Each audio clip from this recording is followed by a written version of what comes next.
Jaya Radha Madhava Kunja Bihari.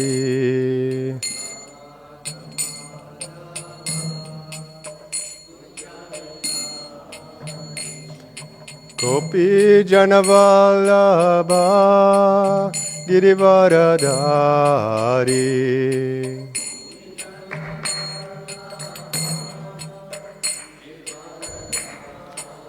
Jaya Gopi Janavallabha Girivaradhari.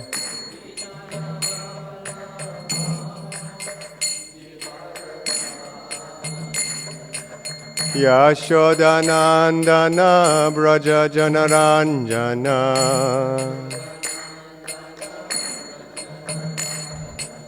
Yashodanandana Braja Janaranjana.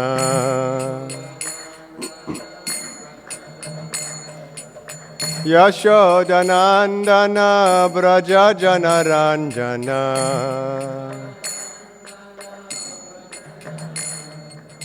Yashodanandana Braja Janaranjana.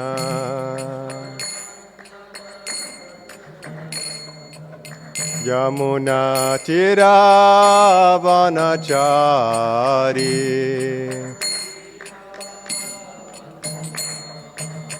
Yamuna Tiravanachari.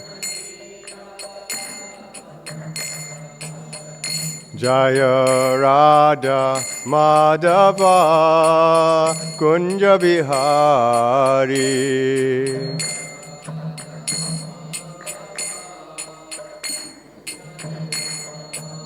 Jaya Radha Madhava Kunja Bihari.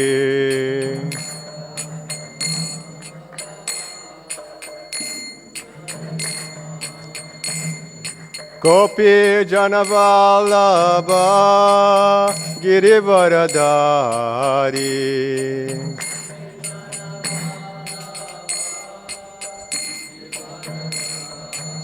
Jaya Gopi Janavallabha Girivaradhari.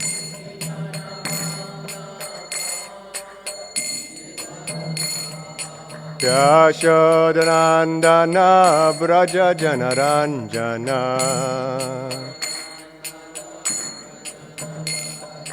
Yashodanandana Braja Janaranjana. Yamuna Tiravanachari. Yamuna Tiravanachari.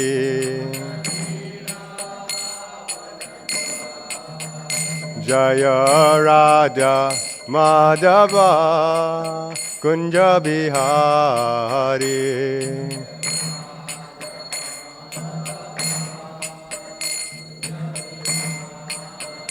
Jaya Shri Krishna Chaitanya Prabhu Nityananda Shri Advaita Gadadhar Shri Vasadi Gaura Bhakta Vrinda.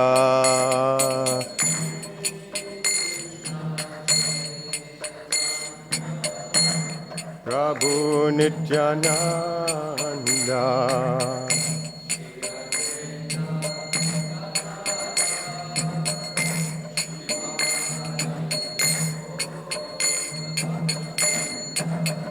Jaya Shri Krishna Chaitanya Prabhu Nityananda Shri Advaita Gadadhar Shri Vasadi Gaura Bhakta Vrinda.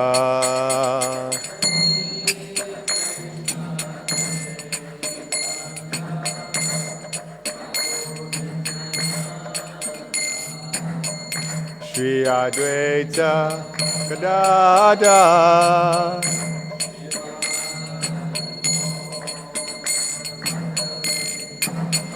Jaya Shri Krishna Chaitanya Prabhu Nityananda Shri Advaita Gadadhar Shri Vasadi Gaura Bhakta Vrinda.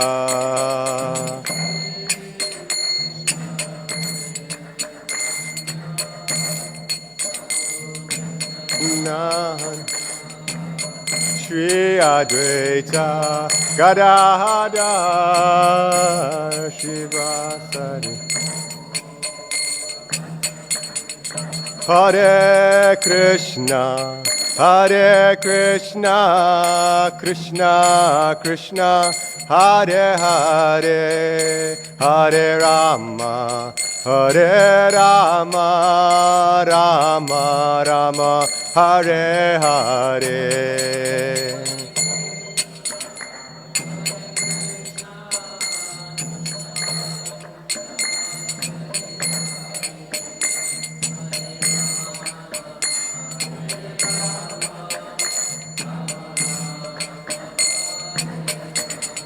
Hare Krishna, Hare Krishna, Krishna Krishna, Hare Hare, Hare Rama, Hare Rama, Rama Rama, Hare Hare.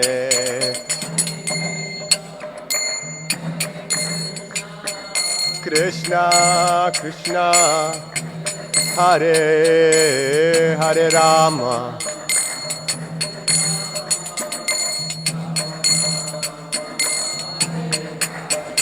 Hare Krishna, Hare Krishna, Krishna Krishna, Hare Hare, Hare Rama, Hare Rama, Rama Rama, Hare Hare.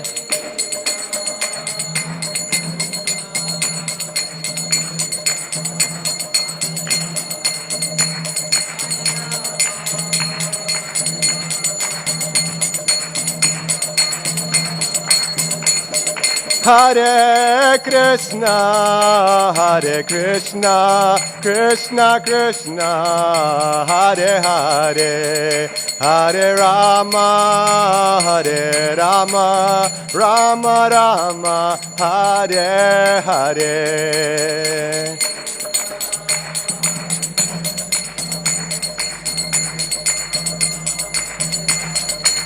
Hare Rama, Hare Rama, Hare Krishna, Krishna Krishna, Hare Hare, Hare Rama, Rama Rama, Hare Hare.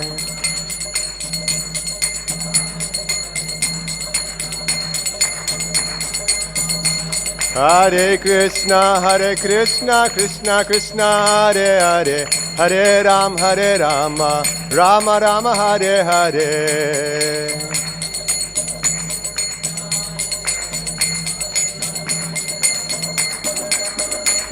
Hare Krishna, Krishna Krishna, Hare Hare, Hare Rama, Rama Rama, Hare Hare.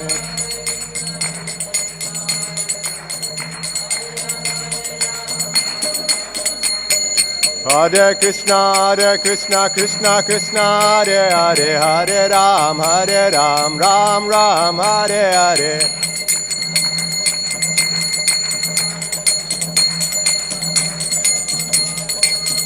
Jai Prabhupada, Prabhupada, Prabhupada, Jaya Prabhupada.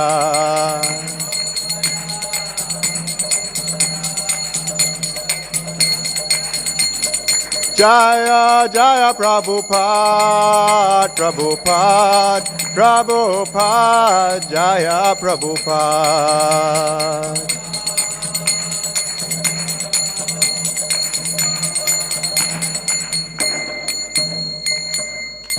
Nitai Gaura Premanande, Hari Hari Bo, Srila Prabhupada ki.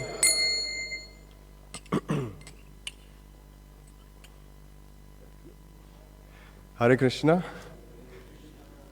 So, welcome to today's morning class on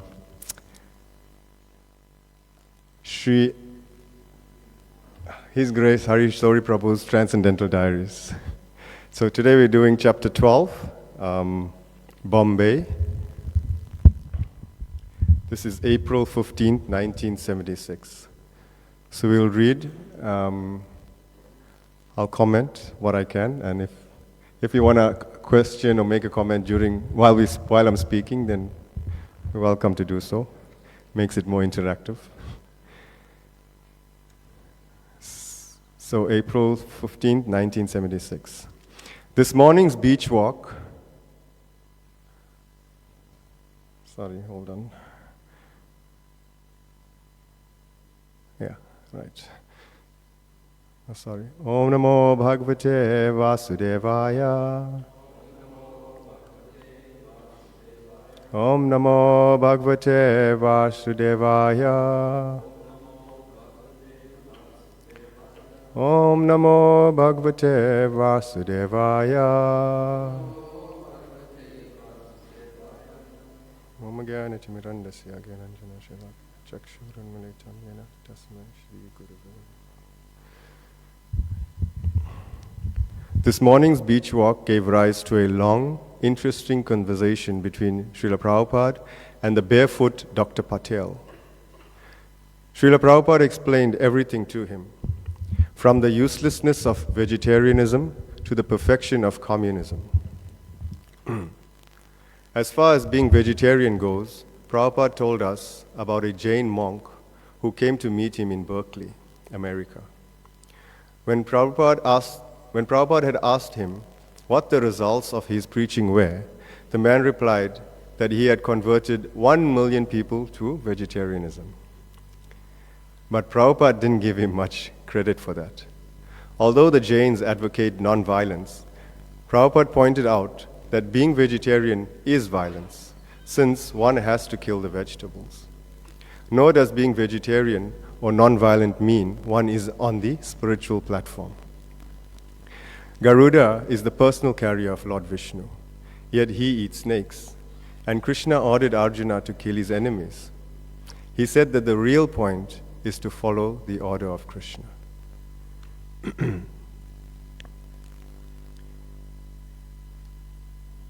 So yes, even when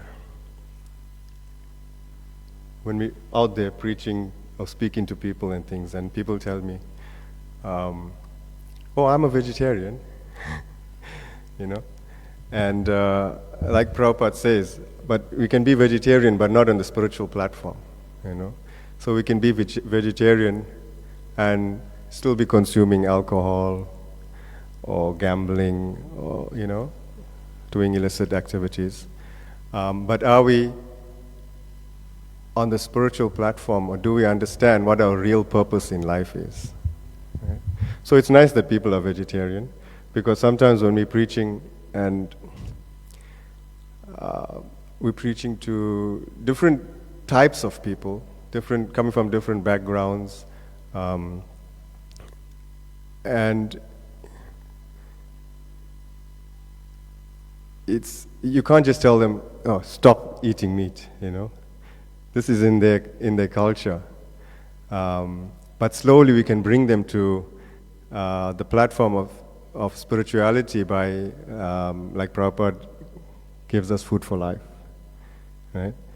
And it's so nice that there's so many examples and so many stories that we can tell where people became devotees just from taking prasad. Like there's one girl that used to work with Rupa Manjari, my wife. And this girl was like, so she used to preach at her workplace. And this girl was like, how can you just spend all your time going to the temple there and sitting there, and what do you do there, You'll just sitting in front of the the deities the whole day, But they don't understand that there's so many things that needs to be done, There's like the devotees are cooking for the deities.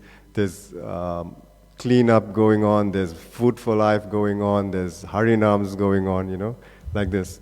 So people don't know what goes on, yeah. But anyway, she used to preach there, and this girl said, I'll never become a Hare Krishna. But she had a relative that is a devotee at NJP, New Jagannath Puri. And this devotee was keep on giving Mahaprasad to this girl. And today, the girl is a devotee. She's chanting 16 rounds. She's attending Namahata every week. She's doing service with Food for Life. And she was like hardcore. Meat eating, gambling, all the illicit things that I did, most of us did. Yeah, so just by taking prasad, you change the consciousness, right? So yeah, like this, people can be vegetarian, but does not mean that they having prasad. It's not offered to Krishna, right? So therefore Prabhupada says that the real thing is following the order of Krishna. Now, he points out here that Krishna gave the order to Arjuna, kill your enemies. Normally Vaishnava is non-violent. But Krishna gave the order, kill your enemies. And Arjuna followed the order of Krishna. Even though he was going through so much of pain, he had to kill his family members. So like that. So we continue. Dr. Patel interpreted the meaning of this as feeling that one is doing everything for Krishna. Prabhupada responded that the orders are factual, not feelings. He also showed the vital role the spiritual master plays. Not feel, but actually it's an order. Arjuna did not feel, he took order to kill. Not that you manufacture your idea. No. You take order directly and then do it. Otherwise, you'll be irresponsible. Therefore, the Guru is required to act as representative of Krishna. So this is a very important point, that we accept a Guru. Because, like Prabhupada is saying, that the Guru gives the order. And the disciple has to carry the order out. And even though if the disciple carries the order out imperfectly, or it's something like that. So the disciple does not get like a reaction for it. If it's a wrong, if by in the process of carrying the order of the spiritual master out, say the disciple commits some offense to somebody, may not necessarily be to a devotee, but to anyone. So there's always reactions and action-reaction. So because it's an order from Guru is representative of Krishna, so Krishna is giving the order, right? And just like he told Arjuna, kill your enemies, and killing is maybe interpreted as wrong, but Krishna gave the order, kill your enemies, and therefore Arjuna there's no sinful reaction for Arjuna in that way. So accepting Guru is extremely important. We take the order directly, and then we do perform the order. And Prabhupada says, otherwise you will be responsible. If he says, yes, that is all right, then it is all right. Otherwise not. Yasya prasadat bhagavat prasada. Otherwise, why Guru is required? We must take every moment order from him. Okay, we must take order from the Guru at every moment, Prabhupada is saying. So Guru is very important. Prabhupada told the doctor that simply by becoming Krishna conscious, one develops all good qualities. So there is no need for a separate endeavor to be vegetarianism. This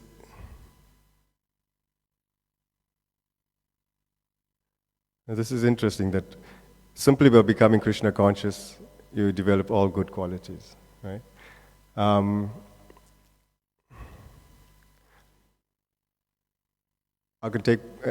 use myself as an example, right? So prior to joining the movement or becoming Krishna conscious,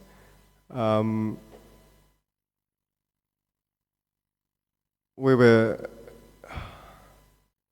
mixed up in so many wrong activities in the material world. What we thought was cool was actually abominable.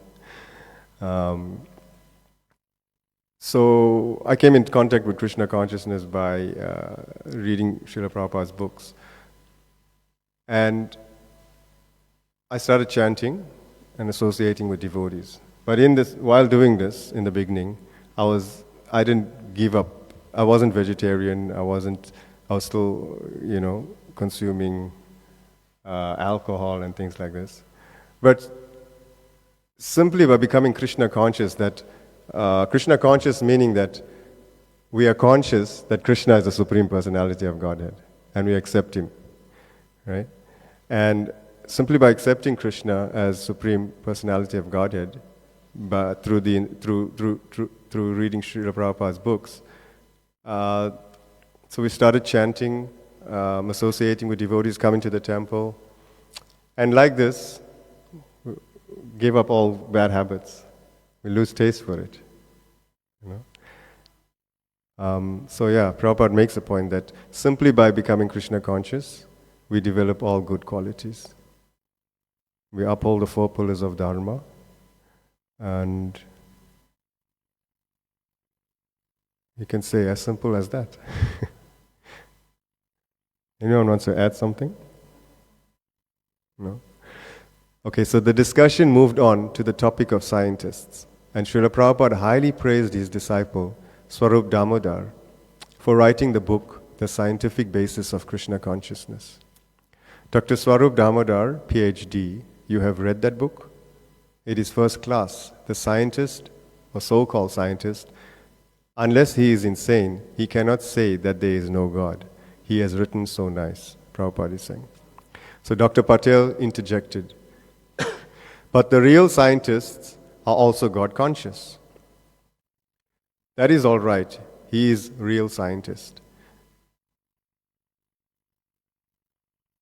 You have been unfortunately against them, Dr. Patel argued. But think of Albert Einstein. He was totally God conscious throughout his life. Einstein was God conscious. Yes, Prabhupada agreed. He is all right. But mostly they say, what is the use of God? Now science, everything science. They say like that. So this goes on, this arguing. Dr. Patel, he says, you have been very harsh to the scientists. And then Prabhupada said, yes, they are misleading. These rascals are misleading. That is the way. So this is the material scientist, the modern day scientist. They are misleading. And if you think about it, whatever we learned in school prior to coming to Krishna consciousness, those of us that was not born in Krishna consciousness or, from a young age studied the books. Whatever we learned in school, most of them are all bogus. It's contradictory to what, our scriptures are teaching us. Right? For instance, the Big Bang theory. I mean, so there was nothing and suddenly there was something that caused a Big Bang and then creation. Doesn't make sense, so they're misleading rascals. He was very God conscious when he made the atomic bomb, Pushta Krishna added sarcastically. Dr. Patel found it disagreeable and bridled a bit at his junior's disrespect. How many of us are scientists here? He might also help you. Prabhupada gave the ultimate perspective to settle the issue. We know a real scientist because we know the biggest scientist, Krishna. Therefore, we are scientists. Without him, we don't claim to be scientists. Fools, rascals. He is everything. If you simply understand Krishna, then you become scientist, philosopher. And I was never a scientist. So we challenged the scientist. And I have produced this scientist, referring to Swarup Damodar Prabhu, to challenge them, Swarup Damodar Goswami, But I was never a scientist. That book is actually revolutionary amongst the scientists. Scientific basis. You have read that? Very nicely he has written. Very nicely from all scientific. He has challenged the scientists. He has clearly declared Darwin is wrong and scientists, they do not know. So I haven't read this book, Scientific Basis. What's it? Yeah.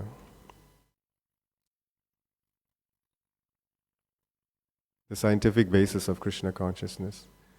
But Prabhupada is praising Swarup Damodar Goswami for writing this book and defeating the materialistic scientists.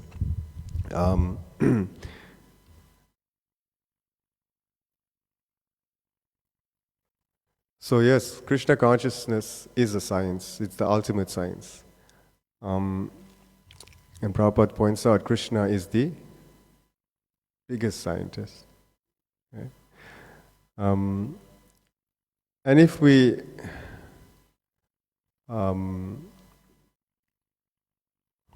whatever practice whatever we are practicing here in Krishna consciousness is all scientific. We can go back and research and things, and like for instance, Prabhupada told us to drink warm milk before bed. Right? You'll still do that? Not anymore. But he used to tell us drink warm milk before going to bed. And it can be proven that, why do you do this? Prabhupada said that it builds the brain tissues, am I right? And this can be proven, scientifically proven. You know, just like cow urine can be scientifically proven to have medicinal effects on the body, right? It's proven, scientifically proven, that cow urine has some sort of, it's like there's some gold in cow urine. So everything that we do in Krishna consciousness, it can be scientifically backed up. Right? So Krishna consciousness is the ultimate science. The conversation moved on to one of their favorite topics, communism. But this time Prabhupada offered a different perspective. Shri Shri Radha Radhanath Ki Jai. But this time Prabhupada offered a different perspective. He disagreed when Dr. Patel said that communism is finished. He said that it simply needs the addition of Krishna. Then it has value, like a zero with a one placed in front. The communists say that religion is the opiate of the people. But Prabhupada pointed out that opium also has its proper medicinal use. It is poison, undoubtedly, but if it is in the hand of a physician, it is nectarine. Dr. Patel agreed that opium is the first thing they use in heart attack causes. Therefore, Prabhupada said, whatever God has created has some use. One must simply know how to utilize everything properly. Thus, communism will become perfect as soon as it is connected with Krishna. Interesting. So yes, we think communism used out of Krishna consciousness for materialistic purposes is obviously bad. But here Prabhupada says that if you just add Krishna, then it has its purpose in the world. And he gives the example of opium. So opium is a drug, and it's banned substance. But just found this out now that it's used in heart attack cases. Doctors use it to treat heart attacks. So everything that Krishna has created has its purpose. And so nothing is bad when used in Krishna consciousness. Just like we may say, using modern technology, it can be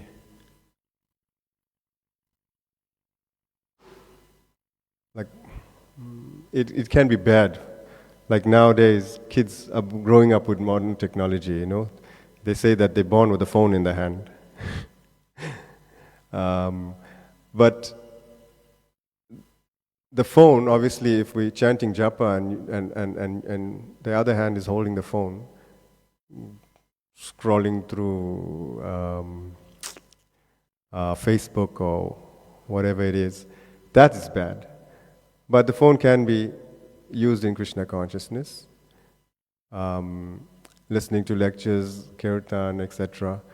And also we use the phone for, what do they call it? Online classes. Right? So it can be, everything used that's used in Krishna consciousness is good. And like that we can use everything in Krishna consciousness. Just Prabhupada gave the example of the microphone. The microphone can be used for singing materialistic songs, you know, punk rock I used to listen to. But when used in kirtan, then it's spiritualized, like that. Okay, so next part. During Srimad Bhagavatam class, which continued with the description of brahmachari life, Prabhupada explained the essential difference in attitude between the people of the East and West. He said that human beings are thoughtful, we have developed consciousness, but when this is not applied to higher thoughts, or when there is no spiritual idea, it is misused to artificially increase the necessities of life. Nowadays, even a simple action like shaving requires a machine. In the East, however, the mentality is to minimize everything. It's true, right? Even to shave now, they have a machine. Previously, we just used the menorah blade. That is the distinction between East and West. Eastern civilization is, if I can lie down on the floor, where is the necessity of a bedstead or a cot? If I can lie down, resting my head on the arms, why there is necessity of pillow? If I can say, drink water with my palms like this, that is, what is the use of any water pot? Minimize. Spiritual life does not mean artificially increasing the necessities of life. So this kind of explains what is simple living and higher thinking. Right? Modern day civilization is like just trying to make things easier, developing gadgets and making things just to make life easier. But actually it's making life more and more difficult. Right? And then Prabhupada gives the examples, like if you can sleep on the floor, what do we need a bed for? And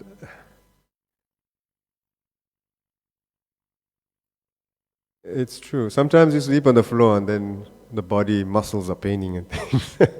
So you need a bed. So like he points out, this is where difference between Eastern and Western civilization. If we go to India, I mean, they're content. We say that they're living in poverty according to what the Westerners see poverty as. But actually the Westerners are living in poverty. And that poverty is that people from the East have spiritual life. And the Westerners, their poverty is that they have no spiritual life. That's the real poverty. Or anybody that is deprived of this knowledge of Krishna consciousness. That is, they are in poverty. Because when we travel to the villages in India, Vrindavan, you see the Brajbasis living there in their huts, making cow dung patties and things, but they are happy. That's life, right? But we living in the Western world, South Africa or the USA, Australia and things, can we go and catch the cow dung and make the patties? It's like, oh, I can't touch that thing, you know.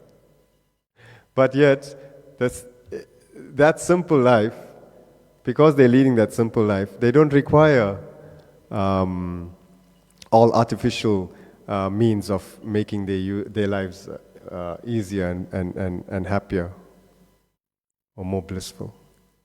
Right? So this is the opposite thinking of Eastern and Western culture. It's like in the West, we thought Western culture teaches us that you got to have more and more and more. And just because you sleep on the floor, then you are uncultured. You know, it's a shame how you can say that the West has brainwashed us to think in this way.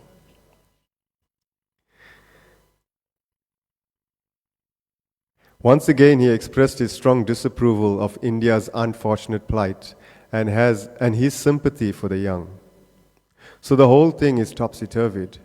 We have given up our own culture and imitating the foreigners and the Western countries. That also we cannot do very properly because we are meant for a different purpose in India. One who has taken birth in India, it is understood that in his previous birth he tried to cultivate spiritual culture. Therefore, he has been given the opportunity to take birth in India. India is so fortunate. But as soon as he takes birth, the rascal leader spoils him. The rascal father spoils him. The rascal teacher spoils him. So true, right? When we were growing up,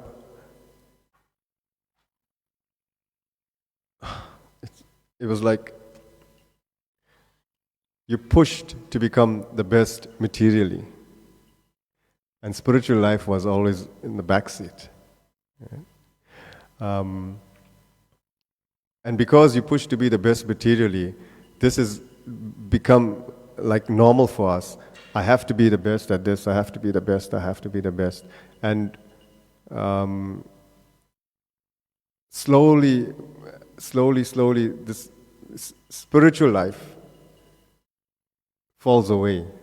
And we see that as Kali Yuga is progressing, people are becoming less and less spiritual. If it's not for this Krishna consciousness movement, not for the Sankirtan movement, who knows what life will be like? Whether people will be going to temples or to church or, things like that. But devotees are going out and giving the message of Krishna consciousness. One time, His Holiness Parthasarathi Das Goswami Maharaj said that everything is kind of intact in Kali Yuga because the holy name is still being chanted by devotees. Okay? So, devotees, by chanting the holy names, doing kirtan, going out Harinam, it's kind of holding everything together. But just imagine if all this stops. No more morning program, no more ecstatic kirtans like we just had. Devotees are not going out distributing books. There's no home programs being done. Who's spreading the spiritual movement? No one. And then, what happens? It's like metal that's rusting. Just imagine, I don't know if you've seen, they speed up the process, not speed up the process, they have a camera on something, they record it, and when they play it on TV, it's like sped up. you know. I forget what word they use. But anyway, it's like everything is, Kali Yuga is just, the bad things are increasing more faster and faster if this movement stops, if devotees stop doing what they're doing, right? So yeah, from the beginning of life, the teacher spoils us, the father spoils us, you know. The rascal leaders spoil us, Prabhupada says. So what can they do, the poor younger generation? They are being taught that the spiritual culture is useless because we are so much spiritually inclined. The foreigners came and they ruled over us. Now give up all this nonsense. Become technologists. This is going on. So this will not make us happy.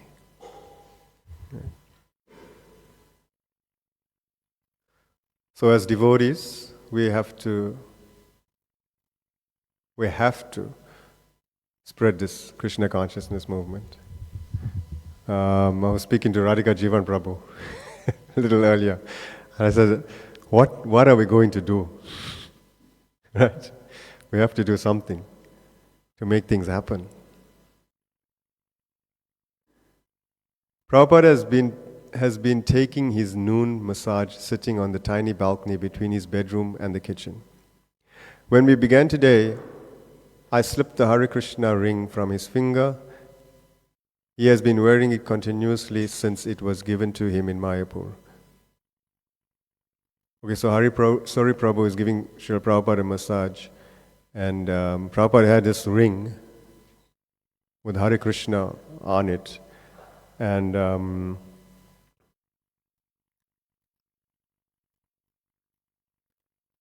Prabhupada gifted it to Hari Sori Prabhu. That's what this speaks about. So we'll go on to April 16th, 1976. On today's walk along the beach, Srila Prabhupada continued his discussions with Dr. Patel, focusing again on the topic of scientists. Dr. Patel predictably took a contrary view, but, as always, submitted to Srila Prabhupada's superior reasoning. Being a doctor, he often gives credit to the scientists' progress, yet he also accepts the limitedness of material science. And his conviction ultimately lies in spiritual knowledge. Prabhupada had him laughing today when he called the scientists double mudas. So Prabhupada really gave it to the scientists. They called them double mudas. Today's Bhagavatam verse continued to elaborate on the life of brahmacharya. One responsibility is to go out each morning and evening collecting alms on behalf of the spiritual master. Whatever a brahmachari does must be for the benefit of the guru. Prabhupada told us that this is the standard he has in mind for the new Gurukul here. A small collection, it is going to the temple for offering prasadam to the Lord and prasadam to the Vaishnavas, Brahmanas. Therefore something must be given. If we open this Gurukul as we are contemplating, the students should be trained up to go house to house and take little alms. It doesn't matter one has to give 1 kilogram. No, whatever you can, you must give. This is the system all over India still. So this is the duty of the brahmachari, to go out and collect for the spiritual master.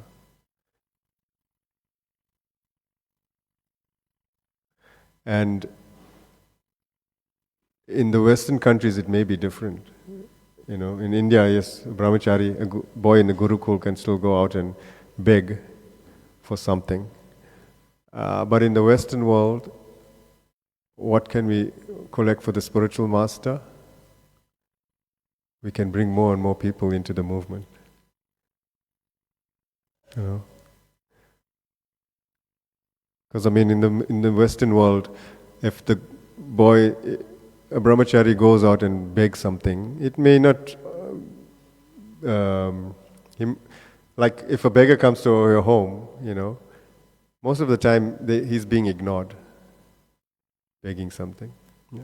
So if we go and preach and bring devotees, bring more and more people and make them devotees, then that's good also on behalf of for the spiritual master. So here it is said that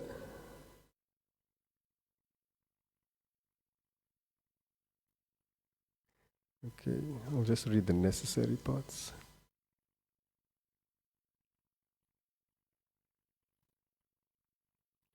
So here it is said that Saya Pratas Chared Bhakshyam. Twice in a day the brahmacharis should be trained to collect alms, in the morning and the evening. And whatever collection is there, it should be offered to the Guru. Not that something kept for my own purpose. No, everything should be offered, whatever you collect. You cannot keep. Because everything in the Gurukul or in the temple is for the interest of Guru. He did, however, recognize that in the age of Kali Yuga, many of the standards mentioned in these verses are extremely difficult to follow. He therefore quoted from the 12th canto of Srimad Bhagavatam explaining that the essence of everything is the holy names. Right? So we go out and give the holy names. Like I was trying to explain that standard of going out and begging for the Guru, begging alms for the Guru is, in the Western world, it won't work, So these things, as far as possible, we shall introduce, but our main principle is chant. Chanting is the number one. If the brahmacharis are trained up to rise early in the morning and chant Hare Krishna, attend Mangal Arti, then go to the sea for taking bath and again come and again attend Vaidika school. And Vedavyas means to study Krishna literature. Because nowadays it is not possible that the students, especially foreign students, they will be very much inclined to read from Samveda, Yajurveda, etc. The time has changed as far as possible. But there is essence of all these Vedic literature. This Bhagavat, this is the essence of Brahma Sutra. So Prabhupada has given us Bhagavad Gita, Srimad Bhagavatam, Sri Chaitanya Charitamrita. And these books, I know for a fact that just by reading Sri Chaitanya Charitamrita, the entire philosophy is there. Right? And Sri Chaitanya Charitamrita is revealing the mind of Krishna. And so the entire philosophy is there. And also how to interact and love devotees. This book, Sri Chaitanya Charitamrita, is such an amazing book. Because as devotees, we're one family. And we have to love each other. So, and when we love each other, we'll chant together. The holy names will be chanted together with devotees. We'll dance together. And that is the ecstasy, where the ecstasy comes from. Doing Krishna conscious activities together with the devotees that we love,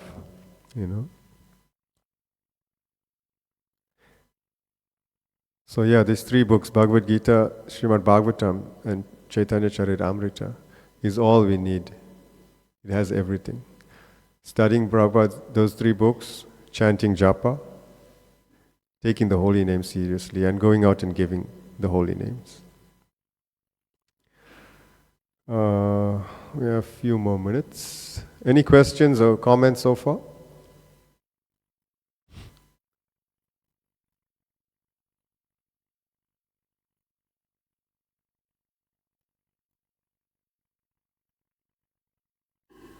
Okay, April 17th, 1976. We took our last walk along Juhu Beach this morning. As Srila Prabhupada will be leaving tomorrow to begin his world tour. The conversation took up from yesterday's discussion about science. Dr. Patel began by stating that the scientists of aparavidya or material knowledge and those with paravidya or superior spiritual knowledge like Srila Prabhupada must not have any quarrel. Prabhupada's response was frank. No, there is no quarrel, but we say that these are for the rascals.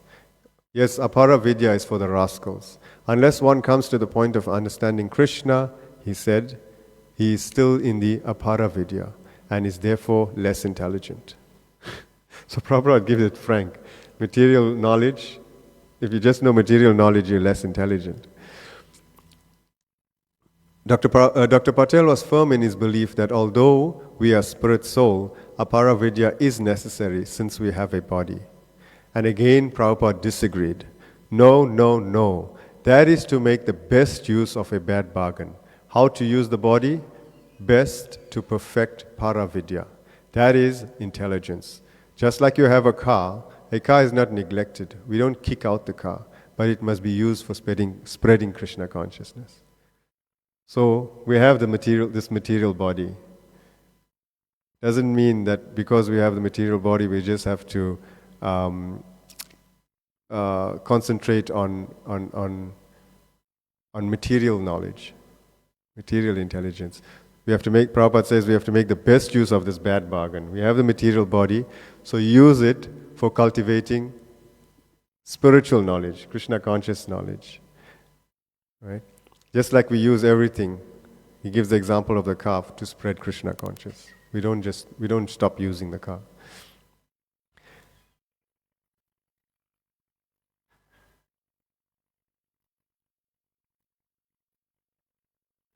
Okay.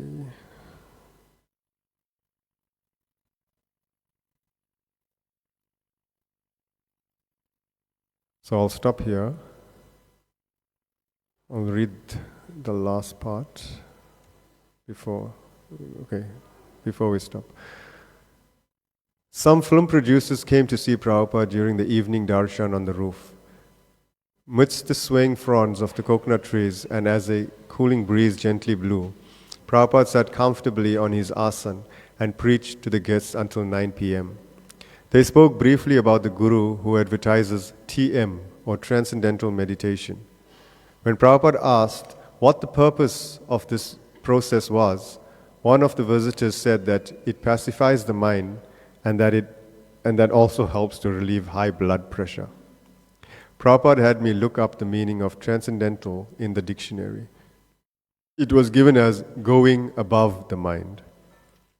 So he asked, if transcendental means above the mind, why is this Guru calling his system transcendental meditation when it only deals on the level of the mind's activities? It is simply cheating, he told them. So many cheating gurus out there. And this particular one advertising his movement to be transcendental meditation. But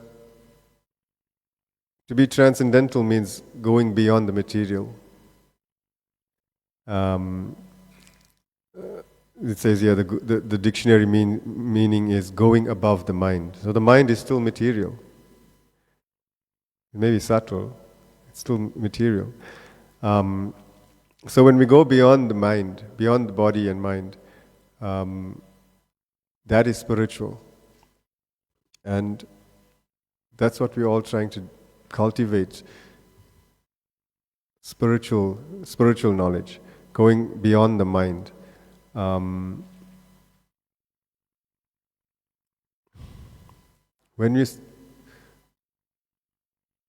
Earlier Prabhupada spoke about how the holy name is everything. And the holy name is not material, it's spiritual. So, taking shelter of the holy name of Krishna, sincerely giving time for chanting our rounds, chanting japa, seriously, and praying. Like, I was listening to one class, actually it was a kirtan, And in that kirtan, the kirtan leader said that Prabhupada has given so many meanings to the Maha Mantra. Not so many, but he's given a few meanings. And one is that, "Oh my dear Radha, oh my dear Krishna, please engage me in your service." This is the meaning of the Maha Mantra. Another one is, one time Prabhupada was asked, "What is the meaning of this Hare Krishna Maha Mantra?" And Prabhupada said, "Oh Krishna, my friend, my friend." Like that. And then the kirtan leader was saying, when we chant the holy names, this should be our meditation, that, "Oh Radha, Krishna, please engage me in your devotional service. Oh my friend, please accept me." And another meaning given by another acharya is that, "Bring my heart closer to your heart." So this is the meaning of the Hare Krishna Maha Mantra. When we're chanting, it's a prayer. We're praying to the holy name because it's non-different from Krishna. And because it's non-different from Krishna, it is 100% spiritual, not material. So we can transcend, go beyond this material body and mind by taking shelter of the holy name, like that. I know it's not easy. So many things go on in our mind when we're chanting. But give this life, just surrender this life to the holy name. And slowly we become spiritualized, like that. I'll stop here. Hare Krishna, Krishna Krishna, Hare Hare, Hare Rama, Rama Rama, Hare Hare. Any comments or questions?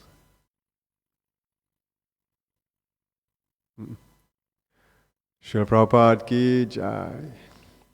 Thank you.